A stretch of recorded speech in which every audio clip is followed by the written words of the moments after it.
عصبیت ہوتی ہے نا، یعنی دلوں میں کدورت رکھنا اور اس طرح کی چیزیں، جہاں چھوٹی چھوٹی باتوں پر سالہ سال جنگیں جاری رہتی ہیں۔ اور یہ نام بتا دیں اس کا، یوم فجار کی جو قبیلے تھے ان کا نام بتا دیں، ریپیٹ۔ ان کا نام تھا، ایک قبیلہ جو تھا وہ کنانا تھا، کنانا کے قبائل تھے، اور دوسری طرف قیس اعلان، قیس اعلان کے قبائل، ٹھیک ہے، یہ مشرکین اوکے۔ تھے بیسیکلی جی۔ تو اب یہ ہے کہ اسکالرس کے مطابق جو ہے نا، یہ جنگ اس وقت شروع ہوئی تھی جب حرس بن اوف نامی شخص نے حرمت والے مہینوں میں قریش کے ایک قافلے پر حملہ کر دیا۔ عربوں میں حرمت والے مہینے ذی القعدہ، ذی الحج، محرم اور رجب جو ہے نا ان کو کہا جاتا ہے، اور ان مہینوں میں جنگ کرنا نا ممنوع تھا،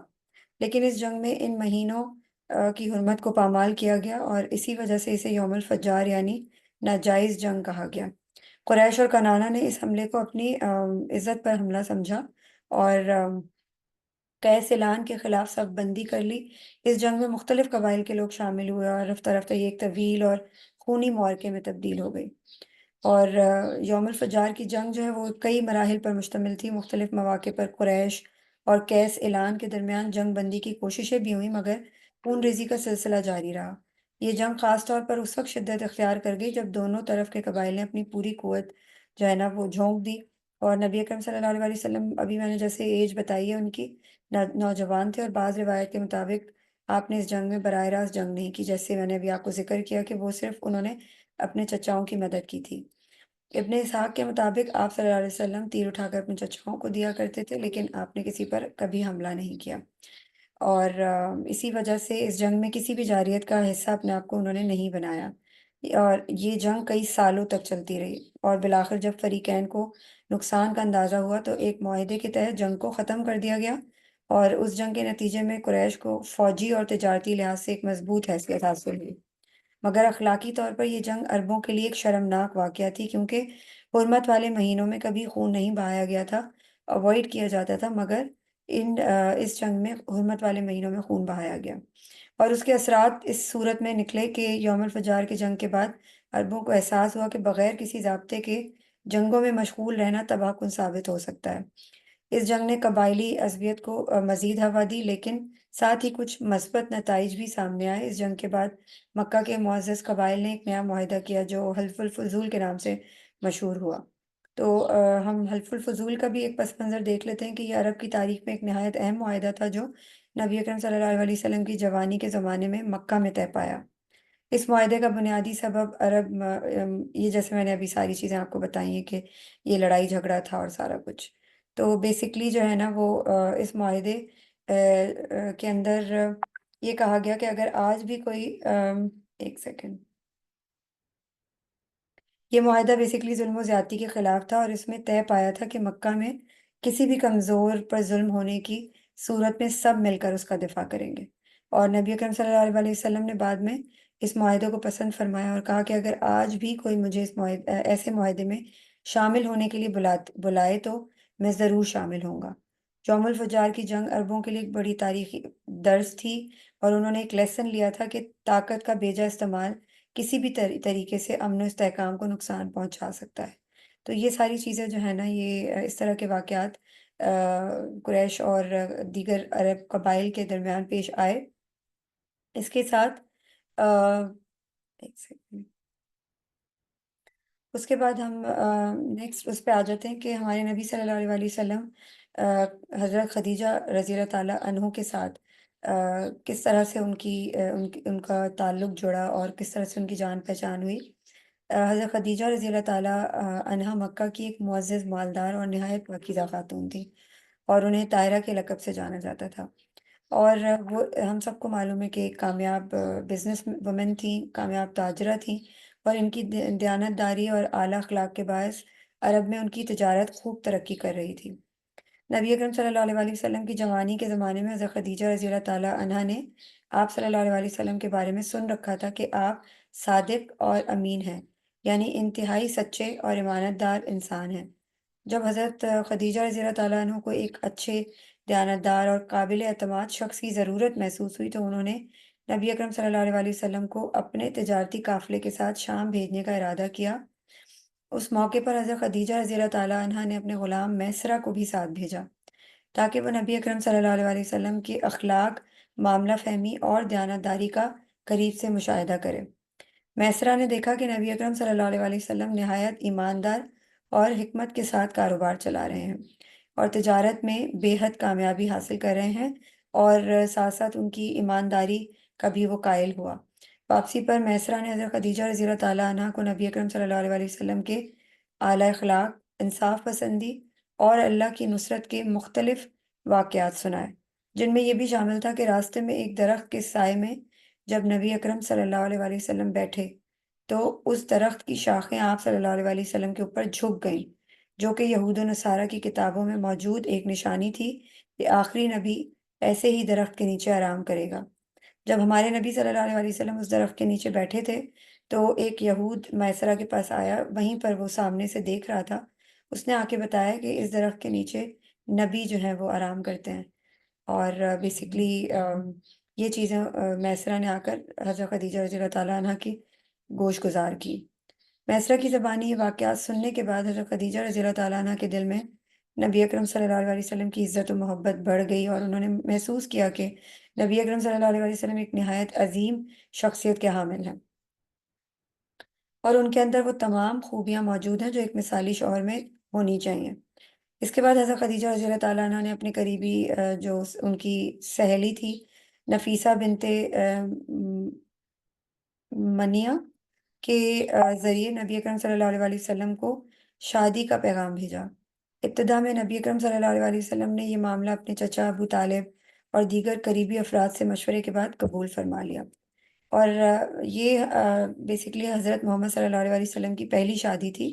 روایات میں آتا ہے کہ حضرت خدیجہ رضی اللہ تعالیٰ عنہ کی یہ تیسری شادی تھی، اور ان کی عمر 40 سال بتائی جاتی ہے، کچھ روایات میں 35 سال بھی بتائی جاتی ہے، اور ہماری نبی صلی اللہ علیہ وسلم کی عمر جو ہے وہ 25 سال تھی۔ پھر ایک شاندار نکاح کی تقریب منعقد ہوئی جس میں حضرت خدیجہ رضی اللہ تعالیٰ عنہ کے والد خویلد بن اسد، بعض روایات میں چچا کا ذکر ہے، اور قریش کے معزز افراد نے شرکت کی۔ اس نکاح میں حضرت خدیجہ رضی اللہ تعالیٰ عنہ کا حق مہر 500 درہم مقرر کیا گیا، جو اس وقت کے لحاظ سے ایک بڑی رقم تھی۔ شادی کے بعد حضرت خدیجہ رضی اللہ تعالیٰ عنہ نے اپنی تمام دولت، مال اور وسائل نبی اکرم صلی اللہ علیہ وسلم کے سپرد کر دیے، اور اپنی زندگی کا ہر لمحہ نبی کریم صلی اللہ علیہ وسلم کی خدمت اور حمایت میں گزارا۔ آگے ہم جب وحی کا معاملہ ہوگا تو ہم اس میں دیکھیں گے کہ کس طرح حضرت خدیجہ رضی اللہ تعالیٰ عنہا نے ہمارے نبی صلی اللہ علیہ وسلم کے لیے قربانیاں دی اور ان کو سنبھالا۔ تو بیسیکلی ان کی محبت، وفاداری اور قربانیوں کو نبی اکرم صلی اللہ علیہ وسلم ہمیشہ یاد رکھتے تھے اور فرمایا کرتے تھے کہ خدیجہ جیسی کوئی نہیں۔ اس کے بعد حجر اسود کا ایک مشہور تاریخی واقعہ جو ہم سب کو معلوم ہے، اور وہ اس وقت نبی اکرم صلی اللہ علیہ وسلم کی عمر تقریباً 35 سال تھی ایز پر اسکالرس، اور جب قریش نے خانہ کعبہ کی دوبارہ تعمیر کی اور اس مقدس پتھر کو دوبارہ نصب کرنے کے معاملے پر قبیلوں میں شدید اختلاف پیدا ہو گیا۔ بیسیکلی یہ ہوا تھا کہ نبی اکرم صلی اللہ علیہ وسلم کی بعثت سے پہلے خانہ کعبہ ایک مقدس عبادت گاہ کے طور پر مشہور تھا، ٹھیک ہے، اور عرب کے تمام قبائل جو ہیں وہ اس کا بے حد احترام کرتے تھے۔ اگرچہ یہ حضرت ابراہیم علیہ السلام اور حضرت اسماعیل علیہ السلام کی تعمیر کردہ تھی، لیکن وقت گزرنے کے ساتھ ساتھ مختلف وجوہات کی بنا پر اس کی دیواریں کمزور ہو چکی تھیں۔ مکہ میں بارشیں، سیلاب اور موسمی اثرات کی وجہ سے اس کی عمارت کو نقصان پہنچا تھا، اور بعض روایات کے مطابق ایک شدید سیلاب کے نتیجے میں خانہ کعبہ کی دیواریں گر گئیں۔ اس کے علاوہ عمارت جو ہے وہ اس کی لکڑی اور پتھروں کی مضبوطی بھی ختم ہو چکی تھی، تو جس کے بعد اسے نئے سرے سے تعمیر کرنے کی اشد ضرورت محسوس کی گئی۔ قریش کے سرداروں نے سیکنڈ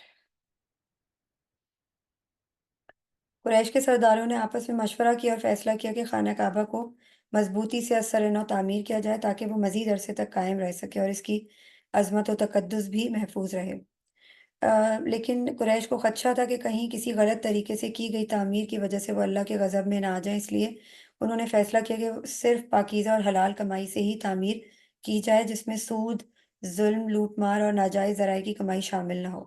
جیسے کہ ہمیں معلوم ہے کہ قریش جو ہے وہ عربوں کا یہ حال تھا کہ وہ سود میں مبتلا تھے، اور سود لین دین جو ہے وہ بہت عام تھا، لیکن ان کے دماغ میں یہ کانسیپٹ کلیئر تھا کہ ہم نے اللہ کا گھر جو ہے اس کے اندر سود، ظلم یا لوٹ مار کی رقم جو ہے نا وہ شامل نہیں کرنی، ورنہ ہم اللہ کے عذاب میں آ جائیں گے۔ اور حجر اسود بیسکلی وہ مقدس پتھر ہے جو خانہ کعبہ کے جنوب مشرقی کونے میں نصب ہے، اور اسے اسلامی تاریخ میں بے حد احترام حاصل ہے۔ روایت کے مطابق یہ پتھر جنت سے زمین پر اتارا گیا تھا، اور حضرت ابراہیم علیہ السلام اور حضرت اسماعیل علیہ السلام نے اللہ کے حکم سے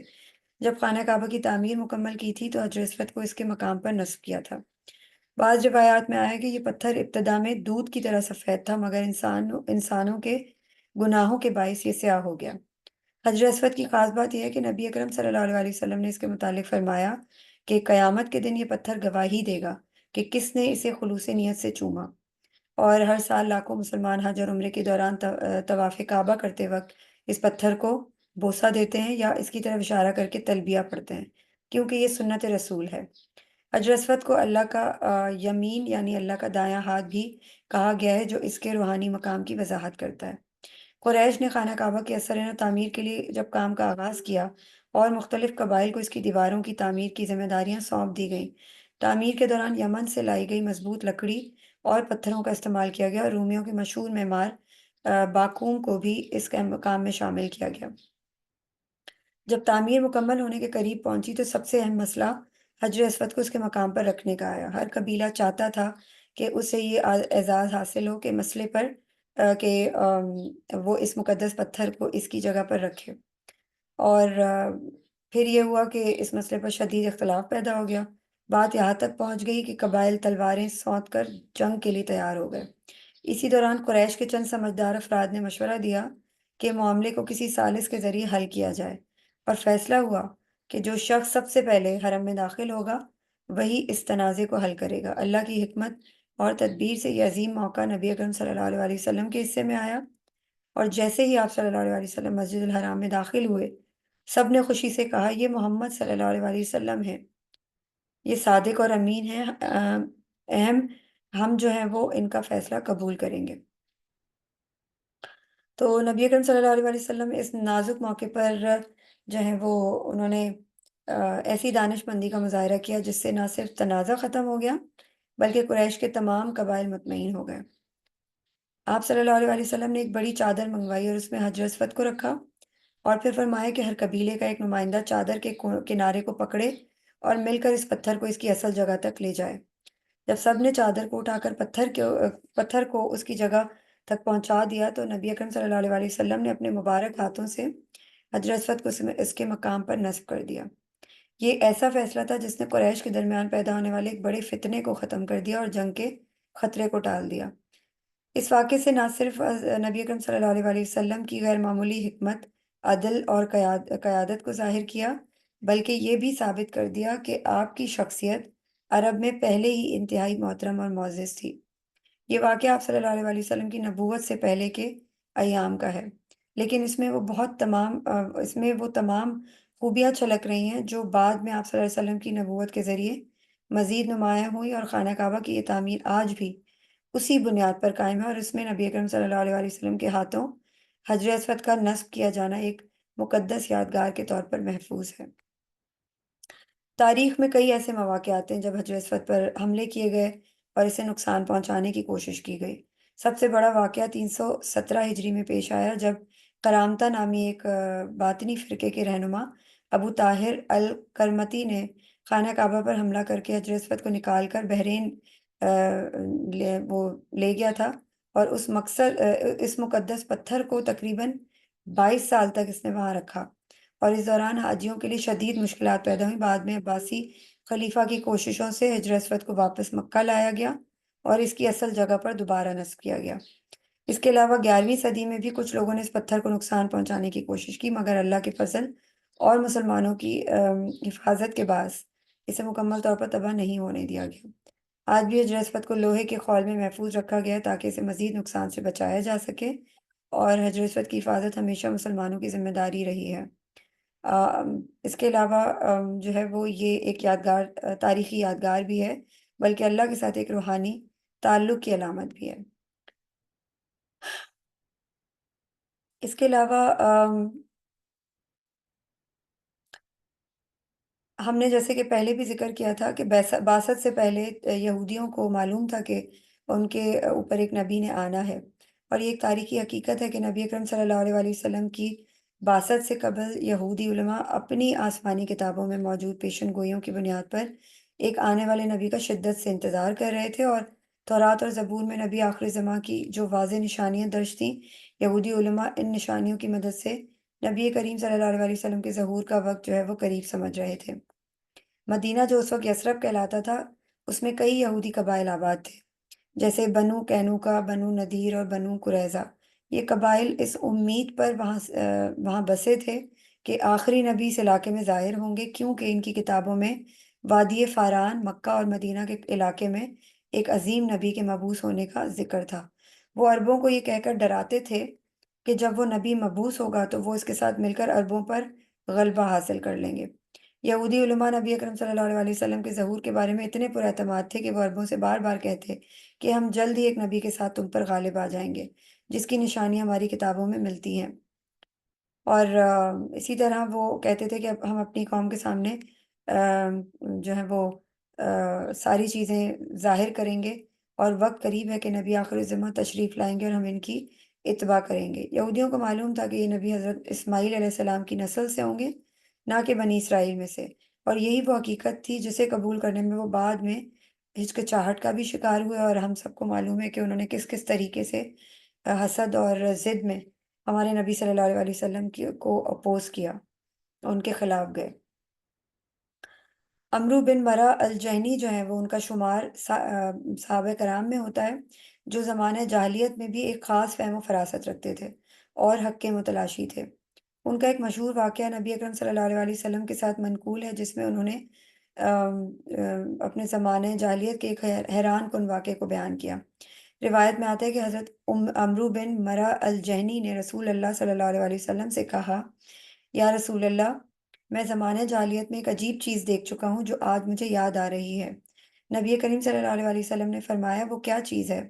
حضرت عمرو نے کہا، میں نے ایک رات قریش کے چند آدمیوں کے ساتھ مکہ کے قریب رات گزاری۔ ہم سب سو رہے تھے کہ اچانک میں نے ایک پکارنے والے کی آواز سنی جو وادی سے بلند ہو رہی تھی۔ وہ کہہ رہا تھا، اے روشنی والو سنو،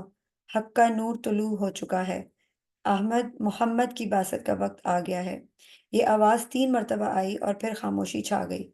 یہ سن کر نبی اکرم صلی اللہ علیہ وسلم نے فرمایا، ہاں عمرو، یہ سچ ہے، میں نے بھی اپنی بعثت سے قبل کئی ایسی آوازیں سنی ہیں، اور اللہ کے فرشتے دنیا میں میرے ظہور کی خبر پہنچا رہے تھے۔ یہ واقعہ اس بات کی دلیل ہے کہ نبی اکرم صلی اللہ علیہ وآلہ وسلم کی نبوت کی خبریں بعثت سے قبل ہی پھیلنا شروع ہو گئی تھیں، اور اہل عقل لوگ ان اشاروں کو سمجھنے لگے تھے۔ حضرت عمرو بن مرہ الجینی انہی سعادت مند لوگوں میں سے تھے جنہوں نے حق کو پہچان لیا تھا اور اسلام قبول کر لیا تھا۔ حضرت صلی اللہ علیہ وآلہ وسلم کی بعثت کی عجیب و غریب نشانیوں کے بارے میں ہم نے پچھلے سیشن میں بھی ڈسکشن کی تھی کچھ، اور ابھی ہم اس کو کچھ چیزوں کو اور ڈسکس کر کے اس کو یہاں وائنڈ اپ کریں گے، اور انشاءاللہ نیکسٹ سیشن میں ہم فرسٹ ریولیشن سے سٹارٹ کریں گے۔ یہاں پر روایت میں ہے کہ حضرت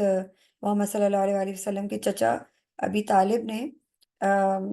بتایا کہ حضرت عبد المطلب یعنی حضور اکرم صلی اللہ علیہ وآلہ وسلم کے دادا نے نبی اکرم صلی اللہ علیہ وآلہ وسلم کی بعثت سے کچھ عرصے قبل ایک خواب دیکھا تھا، جسے دیکھ کے وہ بہت سے زیادہ خوفزدہ ہو گئے تھے۔ اس خواب میں انہوں نے دیکھا کہ ایک سرسبز شاداب درخت ہے،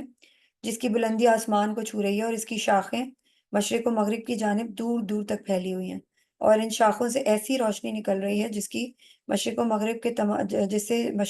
کے تمام علاقے جو ہے نا وہ جگمگا اٹھے ہیں۔ پھر انہوں نے اسی خواب میں دیکھا کہ کچھ لوگ اپنے ہاتھوں میں کلہاڑیاں لیے اس درخت کو کاٹنے کے لیے ہر طرف دوڑے چلے جا رہے ہیں، لیکن انہوں نے دیکھا کہ جب وہ لوگ اس درخت کے قریب آ کر اسے کاٹنے لگتے ہیں تو اس درخت کا تنا جو ہے وہ درمیان سے شق ہو جاتا ہے، اور اس کے اندر سے ایک حسین و جمیل نوجوان نکلتا ہے۔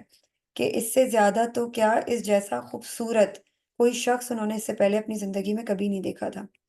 عبد المطلب نے اس کے بعد بیان کیا کہ اس جوان آدمی نے ان لوگوں کو پہلے تو اس درخت کو کاٹنے سے منع کیا، لیکن جب وہ نہ مانے تو اس نے نہ جانے کیسے نہ صرف ان کی کمریں توڑ ڈالی بلکہ ان کی آنکھیں بھی پھوڑ دی، جس کے بعد وہ لوگ چیختے چلاتے اور گرتے پڑتے ادھر ادھر بھاگ گئے۔ اپنا یہ خواب عبد المطلب نے اپنے بیٹے ابو طالب کو سنا کر کہا کہ وہ خواب دیکھ کر اس تعبیر کو معلوم کرنے وہ اس زمانے کی ایک مشہور کاہنہ کے پاس صبح ہوتے ہی جا پہنچے اور اس سے کہا کہ انہوں نے گزشتہ شب ایک عجیب و غریب خواب دیکھا ہے جس کی تعبیر معلوم کرنے وہ اس کے پاس آئے ہیں۔ عبد المطلب کی یہ بات سن کر کائنہ بولی کہ آپ کا چہرہ اس قدر زرد کیوں ہو رہا ہے؟ تو عبد المطلب نے کہا جب تم وہ خواب سنو گی تو تمہیں بھی اس کا سبب خود معلوم ہو جائے گا۔ تو کائنہ نے کہا اچھا صحیح ہے، آپ مجھے خواب سنائیں۔ عبد المطلب نے بیان کیا کہ جب انہوں نے اپنا وہ خواب اس کائنہ کو بتایا تو اس کا چہرہ بھی اسی طرح زرد ہو گیا اور کچھ دیر وہ سر جھکائے کسی سوچ میں ڈوبی رہی اور پھر چونک کر بولی کہ تمہاری اس خواب کی تعبیر یہ ہے کہ تمہاری قوم میں عنقریب ایک عظیم الشان نبی آنے والا ہے اور جس درخت کو تم نے خواب میں دیکھا ہے وہ اس کا شجر نبوت ہے جس کی روشنی سے مشرق و مغرب منور ہو جائیں گے، لیکن تمہاری قوم اس کی مخالفت کرے گی بلکہ اسے تک کرنے پر تل جائے گی۔ وہ تمہاری قوم کو اپنی مخالفت سے باز رکھنے اور ان کی اصلاح کی حد درجہ کوشش کرے گا، لیکن وہ دیکھے گا کہ تمہاری قوم جو ہے کسی طرح باز نہیں آتی اور اس شجر نبوت کو ہر صورت کاٹنے کے در پہ ہے، تو وہ مجبوراً ان کی کمریں توڑیں گے اور ان کی آنکھیں پھوڑیں گے، جس کا مطلب یہ ہے کہ وہ ان پر فتح پا کر انہیں بے بس کر دیں گے۔ تو یہ ساری چیزیں ہیں جو ہمارے نبی صلی اللہ علیہ وسلم کی بعثت سے پہلے اس طرح کی باتیں پیش آئیں اور یہ اللہ تعالیٰ کے معجزے تھے جو جس کے ذریعے اللہ تعالیٰ لوگوں کو بتانا چاہتے تھے کہ ہمارے نبی آخر الزمان جو ہے وہ دنیا میں تشریف لانے والے ہیں یا لا چکے ہیں اور ان کے اوپر نبوت ظاہر ہونے والی ہے۔ جزاک اللہ خیر۔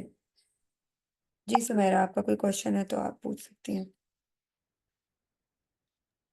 نہیں، جزاک اللہ۔ ٹھیک ہے، ہم اس کو ریپ اپ کرتے ہیں، میں دعا پڑھ لیتی ہوں۔ آپ نوٹس بنا رہی ہیں سمیرا؟ جی جی، میں ساتھ نوٹ ڈاؤن کر رہی ہوں۔ اوکے، جزاک اللہ خیر۔ سبحانک اللہ و بحمدہ، سبحانک اللہم و بحمدک، اشہد ان لا الہ الا انت، استغفرک و اتوب الیک۔ السلام علیکم ورحمۃ اللہ وبرکاتہ۔